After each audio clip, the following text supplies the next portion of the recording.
So hear me when I say, I know Donald Trump's type. Kamala Harris, for the time being, campaigning solo for president.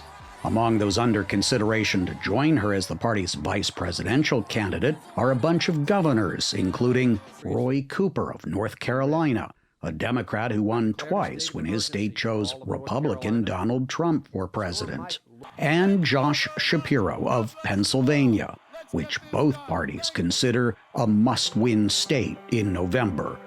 Then there's an astronaut who became a U.S. Senator, Arizona's Mark Kelly.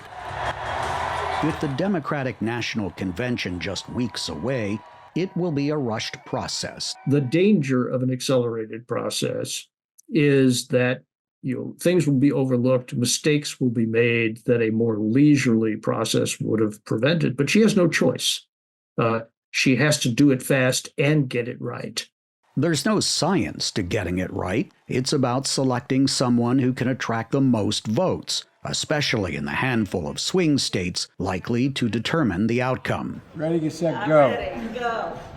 That may mean focusing on geography rather than personality.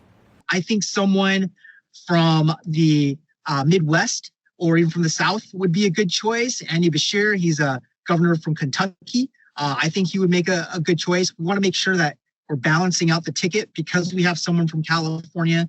That someone from California is Kamala Harris. And since political considerations rule out the presidential and vice presidential candidates coming from the same state, that rules out Governor Gavin Newsom, widely expected to be a presidential candidate in a future election. What about two women on the ticket?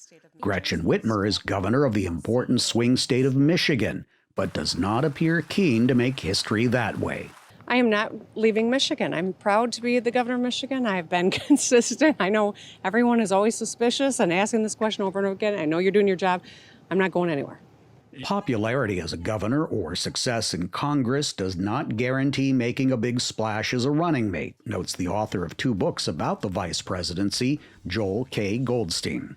Are they ready to shine on the national stage, which is quite different than running in one state or one district? The second in command is also ideally someone the voters are comfortable with, just a heartbeat away from the presidency. Steve Herman, VOA News, at the White House.